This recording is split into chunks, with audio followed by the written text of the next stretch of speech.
60 ವರ್ಷಗಳ ಬಳಿಕ ತಮಿಳುನಾಡಿನಲ್ಲಿ ಅಧಿಕಾರಕ್ಕೆ ಕಾಂಗ್ರೆಸ್. ಡಿಎಂಕೆ ಅಧಿಕಾರಕ್ಕೆ ಬಂದಾಗಿನಿಂದ ಆಡಳಿತದಿಂದ ದೂರವಿದ್ದ ಕೈ ಈಗ ವಿಜಯ್ ದಯೆಯಿಂದ ಸರ್ಕಾರದಲ್ಲಿ ಕಾಂಗ್ರೆಸ್ಗೆ ಸ್ಥಾನ ಸಿಕ್ಕಿದೆ. ಸಚಿವ ಸಂಪುಟದಲ್ಲಿ ಕಾಂಗ್ರೆಸ್ಗೆ ಸ್ಥಾನಮಾನ ಫಿಕ್ಸ್ ಆಗಿದೆ. 2 ಮಂತ್ರಿ ಸ್ಥಾನ ನೀಡೋದಕ್ಕೆ ವಿಜಯ್ ತೀರ್ಮಾನವನ್ನ ಮಾಡಿರುವಂತದ್ದು. 60 ವರ್ಷಗಳ ಬಳಿಕ ತಮಿಳುನಾಡಿನಲ್ಲಿ ಅಧಿಕಾರಕ್ಕೆ ಕಾಂಗ್ರೆಸ್ ಬರ್ತಾ ಇದೆ. ಡಿಎಂಕೆ ಅಧಿಕಾರಕ್ಕೆ ಬಂದಾಗಿನಿಂದಲೂ ಕೂಡ ಆಡಳಿತದಿಂದ ದೂರ ಇತ್ತು ಕಾಂಗ್ರೆಸ್. ಈಗ ವಿಜಯ್ ದಯೆಯಿಂದ ಸರ್ಕಾರದಲ್ಲಿ ಕಾಂಗ್ರೆಸ್ಗೆ ಸ್ಥಾನಮಾನ ಕೂಡ ಸಿಗುತ್ತೆ.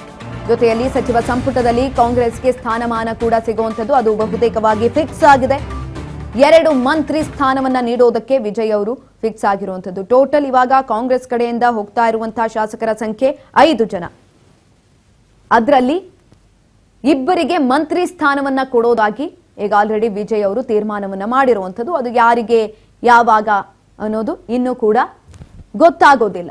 ಇವಾಗ ಆಲ್ರೆಡಿ ಸದ್ಯಕ್ಕೆ ಆಗ್ತಾ ಇರುವಂತಹ ತಮಿಳುನಾಡಿನ ಅಪ್ಡೇಟ್ಸ್ ಗಳನ್ನ ನಾವು ನೋಡ್ತಾ ಹೋದ್ರೆ ಎಲ್ಲೋ ಒಂದು ಕಡೆ ಮೈತ್ರಿ ಆಗೋದಿಲ್ಲ ಅನ್ನುವಂತಹ ಪ್ರಶ್ನೆ ಜಾಸ್ತಿಯಾಗಿ ಕಾಡ್ತಾ ಇತ್ತು. ಯಾಕಂತ ಅಂದ್ರೆ ಪ್ರತಿ ಬಾರಿನೂ ಕೂಡ ವಿಜಯ್ ಅವರು 107, 108 ಸ್ಥಾನಗಳನ್ನ ಗೆದ್ದಿದ್ರು. ಅದರಲ್ಲಿ ಒಂದು ಮೈನಸ್ ಆಯ್ತು. ಯಾಕಂತ ಅಂದ್ರೆ ಒಂದು ಕ್ಷೇತ್ರಕ್ಕೆ ರಾಜೀನಾಮೆಯನ್ನ ಕೊಟ್ರು. ತದನಂತರ 107ಕ್ಕೆ ಬಂತು.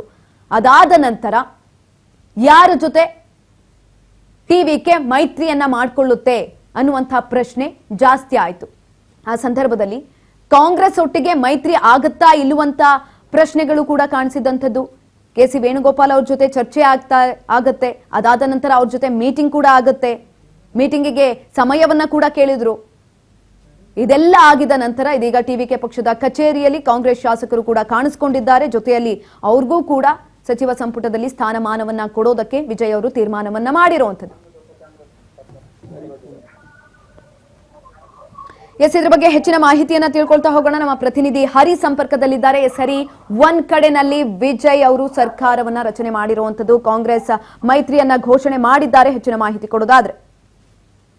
ನಮಸ್ತೆ ಸುವರ್ಣ ಅವರೇ, ತಮಿಳುನಾಡಿನ ಎಲೆಕ್ಷನ್ ರಿಸಲ್ಟ್ ಬಂದಿದೆ. ಆದ್ರೆ 108 ಸ್ಥಾನ ಇದ್ದ ಒಂದು 10 ಸ್ಥಾನ ಬೇಕಾಗಿತ್ತು. ಆದ್ರೆ ಈಗ ಎಡಿಎಂಕೆ, ಡಿಎಂಕೆ ಮತ್ತೆ ಪಿಎಂಕೆ ಯಾರು ಬರ್ತಾರೆ ಅಂತ ಕಾದು ನೋಡಲಾಗಿತ್ತು. ಆದ್ರೆ ಈಗ ಸದ್ಯಕ್ಕೆ ಈಗ ಹೈಕಮಾಂಡ್ ಇದಕ್ಕಿಂತ ತಮಿಳುನಾಡು ಕಾಂಗ್ರೆಸ್ ಒಂದು 5 MLA ನಾವು ವಿಜೇತ ಸೇರಿದ್ದೇವೆ ಅಂತ ಹೇಳ್ಬಿಟ್ಟು ಅನೌನ್ಸ್ ಮಾಡಿದ್ದಾರೆ.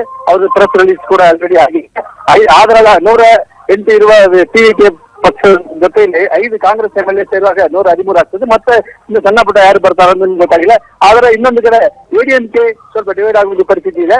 ಎಡಿಎಂಕೆಯಲ್ಲಿ ಗೆದ್ದಿ ಬಂದಿದೆ ವೇಲುಮಣಿ ಮತ್ತೆ ಷಣ್ಮುಗಂ ಮತ್ತೆ ಇವ್ರ ಕಡೆ ಅವರೆಲ್ಲ ಒಂದು ಟೀಮ್ ಆಗಿ ಒಂದು 30 ಜನ ಇಲ್ಲ ಒಂದು 25 ಜನ ಮತ್ತೆ ಇವರ ಜೊತೆಯಲ್ಲಿ ಯಾರು ಟಿವಿಗೆ ಜೊತೆಯಲ್ಲಿ ಬರ್ಲಿಕ್ಕೆ ಅವಕಾಶ ಇದೆ. ಅದಕ್ಕೆ ಮಾತುಕತೆ ನಡೀತಾ ಇದೆ. ಆದ್ರೆ ಕಾಂಗ್ರೆಸ್ ಬಂದಿದೆ. ಅದರ ಡಿಎಂಕೆ ಕಾಂಗ್ರೆಸ್ ಕಳೆದ 11 ವರ್ಷ ಪಾರ್ಟ್ನರ್ ಆಗಿದ್ದಾರೆ. ಆದ್ರೆ ಈಗ 11 ವರ್ಷ ಪಾರ್ಟ್ನರ್ಶಿಪ್ ಈಗ ಟಿವಿಗೆ ಬಂದ ಕಾರಣ ಅವರಿಬ್ಬರು ಕಾಂಗ್ರೆಸ್ ಮತ್ತೆ ಡಿಎಂಕೆ ಪಾರ್ಟ್ನರ್ಶಿಪ್ ಈಗ ಹೊಡೆದೋಗಿದೆ. ಕಾಂಗ್ರೆಸ್ನವರು ಮತ್ತೊಂದು ಅನೌನ್ಸ್ ಅಲ್ಲಿ ನೆಕ್ಸ್ಟ್ ಬರುವ ಚುನಾವಣೆಯಲ್ಲಿ ಟಿವಿಗೆ ಮತ್ತೆ ಕಾಂಗ್ರೆಸ್ ಒಟ್ಟಾಗಿ ನಾವು ಪಾರ್ಟಿಸಿಪೇಟ್ ಮಾಡುತ್ತೇನೆ ಒಂದು ಮಾತನ್ನ ಕೊಟ್ಟಿದ್ದಾರೆ. ಒಟ್ಟಿನಲ್ಲಿ ಕಳೆದ 11 ವರ್ಷವಾಗಿ ಡಿಎಂಕೆ ಮತ್ತೆ ಕಾಂಗ್ರೆಸ್ ನಲ್ಲಿ ಒಂದು ಪಾರ್ಟ್ನರ್ಶಿಪ್ ಇತ್ತು. ಆ ಪಾರ್ಟ್ನರ್ಶಿಪ್ ಈಗ ಟಿವಿಗೆ ಬಂದ ಕಾರಣ ಹೊಡೆದೋಗಿದೆ ಅಂತ ಹೇಳ್ಬೋದು. ಮತ್ತೊಂದು ಕಡೆ ನಾಳೆ ಪದವಿ ಪ್ರಮಾಣ ಹಾಕಲಿಕ್ಕೆ ಟಿವಿಕೆ ಕಡೆಯಿಂದ ಎಲ್ಲಾ ಕೆಲಸಗಳು ನಡೀತಾ ಇದೆ. ನಾಳೆ ಬೆಳಗ್ಗೆ 11 ಗಂಟೆ 12 ಗಂಟೆಯಲ್ಲಿ ನೆಹರು ಒಳ ಕ್ರೀಡಾಂಗಣದಲ್ಲಿ ಆ ಕೆಲಸಗಳು ನಡೀಲಿಕ್ಕೆ ಈಗ ಎಲ್ಲಾ ಕೆಲಸಗಳು ಪೂರ್ಣ ಹೊಂದಿದೆ ಅಂತ ಹೇಳ್ಬೋದು ಸೋನಿಯಾ ಅವರೇ. ಎಸ್ ಹರಿ, ಇನ್ನೊಂದ್ ಕಡೆನಲ್ಲಿ ಎಲ್ಲೋ ಒಂದ್ ಕಡೆ ಈ ಮಧ್ಯೆ ಟಿವಿಕೆಯನ್ನ ಬೆಂಬಲಿಸುವ ವಿಚಾರಕ್ಕೆ ಸಂಬಂಧಪಟ್ಟಂತೆ ಎಐಎಡಿಎಂಕೆ ಪಕ್ಷದ ಶಾಸಕರ ನಡುವೆ ಕೂಡ ಭಿನ್ನಮತ ಶುರುವಾಗಿರುವಂತದ್ದು. 30ಕ್ಕೂ ಹೆಚ್ಚು ಶಾಸಕರು ಪಕ್ಷವನ್ನ ತೊರೆಯೋದಾಗಿ ಎಚ್ಚರಿಕೆಯನ್ನ ಕೂಡ ಕೊಡಲಾಗಿದೆ. ಅದರ ಬಗ್ಗೆ ಏನಿದೆ ಅಪ್ಡೇಟ್ಸ್? ಆದ್ರ ಈಗ ಸದ್ಯಕ್ಕೆ 108 + 5 113 ಆಗಿದೆ. ಇನ್ನೂ 1-2 ಕೆಲವು MLA ಕ್ಯಾಂಡಿಡೇಟ್ಸ್ ಬೇಕಾಗ್ತದೆ. ಅದು ಯಾರು ಅಂತ ಇನ್ನೂ ಅವರು ಕನ್ಫರ್ಮ್ ಇಲ್ಲ. ಲೆಟರ್ ಒಂದರ ಪ್ರೆಸ್ ರಿಲೀಸ್ ಕೊಟ್ಟರೆ ಕನ್ಫರ್ಮ್ ಹೇಳ್ಬೋದು. ಅವ್ರ ಪಕ್ಷ ಕಡೆಯಿಂದ ಯಾವುದೇ ಲೆಟರ್ ಕೊಡಲಿಲ್ಲ. ಆದ್ರೆ ಕಾಂಗ್ರೆಸ್ ಕಡೆಯವರು ಮಾತ್ರ ಒಂದು 5 ಜನ ನಾವು MLA ಜೊತೆ ಸೇರಿದಂತ 5 ಜನ ಬಂದ್ರೆ ಇಲ್ಲಿ ಟಿವಿಗೆ ಸಾಕಾಗುದಿಲ್ಲ. ಆದ ಕಾರಣ ಇನ್ನೂ ಬೇಕಾಗ್ತದೆ. ಆಗ ಎಡಿಎಂಕೆ ಕಡೆಯಿಂದ ಒಂದು ಕಡೆ ಮಾತುಕತೆ. ಎಡಿಎಂಕೆಯಲ್ಲಿ ಒಂದೇ ಫ್ಯಾಮಿಲಿಯಲ್ಲಿ ಕೊಯಮತ್ತೂರು ಫ್ಯಾಮಿಲಿ ಒಬ್ರು ಲಾಟ್ರಿ ಫ್ಯಾಮಿಲಿ ಅದೇ ಅಂತ ಹೇಳ್ಬೋದು. ಮಾರ್ಟಿನ್ ಲಾಟ್ರಿ ಏಜೆನ್ಸಿ ಫ್ಯಾಮಿಲಿ ಅವರು ಅವ್ರ ಕಡೆ ಅವ್ರ ಹೆಂಡತಿ ತಿರುಚಿರಾಪಳ್ಳಿ ಲಾಲ್ಗುಡಿ ಗೆದ್ದಿದ್ದಾರೆ MLA ಆಗಿ ಎಡಿಎಂಕೆ ಪಕ್ಷದಿಂದ. ಮತ್ತೆ ಅವರಲ್ಲಿ ಆದವರು ಜನ ಟಿವಿಕೆ ಪಕ್ಷದಲ್ಲಿ ಒಂದು ಜನರಲ್ ಸೆಕ್ರೆಟರಿ, ಇನ್ನೊಂದು ಗೆದ್ದಿದ್ದಾರೆ, ಇನ್ನೊಬ್ರು ಪಾಂಡಿಚೇರಿ ಗೆದ್ದಿದ್ದಾರೆ. ಒಂದೇ ಫ್ಯಾಮಿಲಿಯಲ್ಲಿ 3 ಜನ ಇಲ್ಲಿ MLA ಆಗಿ ಗೆದ್ದಿದ್ದಾರೆ. ಅವರೆಲ್ಲ ಆಲ್ರೆಡಿ ಸೌತ್ ಇಂಡಿಯಾದಲ್ಲಿ ಲಾಟ್ರಿ ಮಿಜೋರಾಂ ಅಸ್ಸಾಂ ಸ್ಟೇಟ್ ಹೆಸರಲ್ಲಿ ಲಾಟ್ರಿ ನಡೆಸ್ತಾ ಇರುವುದು. ಆದ್ರ ಆ ಲೀಮಾ ರೋಸ್ ಯಾರು ಎಡಿಎಂಕೆಯಲ್ಲಿ ಗೆದ್ದು ಬಂದವರು ಲಾಲ್ಗುಡಿ ಕ್ಷೇತ್ರದಲ್ಲಿ ಗೆದ್ದಿದ್ದಾರೆ. ಅವ್ರ ಕಡೆಯಿಂದ ಒಂದು ನಡೀತಾ ಇದೆ. ಎಡಿಎಂಕೆ ಕೆಲವ್ರನ್ನು ಕರ್ಕೊಂಡ್ಬಂದು ಟಿವಿಗೆ ಜೊತೆ ಸೇರಿಸಲಿಕ್ಕೆ ಒಂದು ಮಾತುಕತೆ ನಡೀತಾ ಇದೆ. ಮತ್ತೆ ಎಡಿಎಂಕೆದವರು ಎಡಿಎಂಕೆಗೆ ಎರಡಾಗಿ ಹೊಡೆದೋಗೋದಕ್ಕೆ ಸಾಧ್ಯ ಕೂಡ ಇದೆ ಅಂತ ಹೇಳ್ಬೋದು. ಆದ್ರೆ ಈಗ ಸದ್ಯಕ್ಕೆ ಈ ಎಡಪಾಡಿ ಪಳನಿಸ್ವಾಮಿ ಜೊತೆಯಲ್ಲಿ ಮಾತನಾಡಲಿಕ್ಕೆ ಏಳುಮನಿ ಟೀಮ್ ಅವ್ರ ಮನೆಗೆ ಬಂದಿದ್ದಾರೆ. ಎಸ್ ಹರಿ, ಒಂದ್ ಕಡೆನಲ್ಲಿ ಜೋಶ್ ಇದೆ, ಇನ್ನೊಂದ್ ಕಡೆನಲ್ಲಿ ವೇದಿಕೆ ಕೂಡ ಸಜ್ಜಾಗ್ತಾ ಇರುವಂತದ್ದು. ಪದಗ್ರಹಣಕ್ಕೆ ಸಿದ್ಧತೆ ಯಾವ ರೀತಿಯಾಗಿದೆ? ರಾಹುಲ್ ಗಾಂಧಿ ಅವರ ಬರುವ ನಿರೀಕ್ಷೆ ಕೂಡ ಹೆಚ್ಚಿನದಾಗಿದೆ. ಅದ್ರ ಬಗ್ಗೆ ಅಪ್ಡೇಟ್ಸ್ ಏನಿದೆ? ಕಾಂಗ್ರೆಸ್ನವರು ಡಿಎಂಕೆ ದ್ರೋಹ ಮಾಡಿದ್ದಾರೆ ಅಂತ ಹೇಳ್ಬಿಟ್ಟು ಕೆಲವು ಕಡೆ ಡಿಎಂಕೆ ಅದವರು ಹೇಳ್ತಾ ಇದ್ದಾರೆ. ಕಾಂಗ್ರೆಸ್ ಪಕ್ಷ 11 ವರ್ಷ ಡಿಎಂಕೆ ಜೊತೆಲಿ ಪಾರ್ಟ್ನರ್ ಆಗಿ ಹೊರ ಬಂದ. ಅದರ ರಾಹುಲ್ ಗಾಂಧಿ ಮತ್ತೆ ಸ್ಟಾಲಿನ್ ಮಧ್ಯ ಇಬ್ಬರಿಗೂ ಪರಸ್ಪರ ಚೆನ್ನಾಗಿತ್ತು. ಆದ್ರೆ ಎಲೆಕ್ಷನ್ ಅಲ್ಲಿ ಇಷ್ಟು ಸೀಟ್ ಡಿವೈಡ್ ಮಾಡೋ ಸ್ವಲ್ಪ ಏನೋ ಮನಸ್ಸಲ್ಲಿ ತೊಂದರೆ ಆಗಿದೆ ಅಂತ ಕಾಣ್ತದೆ. ಈಗ ಸದ್ಯಕ್ಕೆ ರಾಹುಲ್ ಗಾಂಧಿ ಡೆಲ್ಲಿಯಿಂದ ಇವರು ಟಿವಿಗೆ ಪ್ರೋಗ್ರಾಮ್ಗೆ ಬರ್ಬೋದು. ಅದರ ಸದ್ಯಕ್ಕೆ ಅದು ಒಂದು ಕಡೆ ನಡೀತಾ ಇರುವಾಗ ಈಗ ಸೋತಿರುವ ಸ್ಟಾಲಿನ್ ಜೊತೆಲಿ ತಮಿಳುನಾಡಿನ ಸೂಪರ್ ಸ್ಟಾರ್ ರಜನಿಕಾಂತ್ ಕೂಡ ಸ್ವಲ್ಪ ಹೊತ್ತು ಮುಂದೆ ಹೋಗಿ ಮೀಟ್ ಮಾಡಿದ್ದಾರೆ. ಅದರ ಪೊಲಿಟಿಕಲ್ ಅಲ್ಲಿ ಯಾವ ಹೆಂಗ್ ಹೋಗ್ತಿಲ್ಲ ಗೊತ್ತಾಗ. ಆದ್ರೆ ಯಾವುದೇ ಕಾರಣಕ್ಕೆ ಡಿಎಂಕೆ ಟಿವಿಕೆ ಜೊತೆಲಿ ಬರುವುದಿಲ್ಲ ಅಂತ ಒಂದು ಕನ್ಫರ್ಮ್ ಆಗಿದೆ. ಆದ್ರೆ ಈಗ ಎಡಿಎಂಕೆಯಲ್ಲಿ ಸ್ವಲ್ಪ ಜನ ಡಿವೈಡ್ ಆಗಿ ಟಿವಿಗೆ ಜೊತೆಲಿ ಸೇರುವುದಕ್ಕೆ ಒಂದು ಸದಗದ ನಡೀತಾ ಇದೆ ಅಂತ ಹೇಳ್ಬೋದು. ಸೋನಿಯಾ ಅವರೇ, ಎಸ್, ಧನ್ಯವಾದಗಳು ಹರಿ ಹೆಚ್ಚಿನ ಮಾಹಿತಿಗಾಗಿ.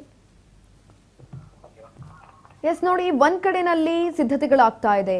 ನಾಳೆ ರಾಹುಲ್ ಗಾಂಧಿ ಅವರು ಬರುವಂತಹ ನಿರೀಕ್ಷೆಗಳು ಕೂಡ ಹೆಚ್ಚಿನದಾಗಿದೆ. ಇನ್ನೊಂದ್ ಕಡೆನಲ್ಲಿ ಜೋಶ್ ಕೂಡ ಜಾಸ್ತಿ ಆಗಿದೆ. ಯಾಕಂತ ಅಂದ್ರೆ ಟಿವಿಕೆ ಪಕ್ಷದ ಕಚೇರಿಯಲ್ಲಿ ವಿಜಯ್ ಅವರ ಜೊತೆಯಲ್ಲಿ ಕಾಂಗ್ರೆಸ್ ಶಾಸಕರು ಕೂಡ ಕಾಣಿಸಿಕೊಂಡಿರುವಂತದ್ದು. ಶಾಲನ ಹಾಕಿ ಮೈತ್ರಿಯನ್ನ ಘೋಷಣೆ ಮಾಡಿದ್ದಾರೆ.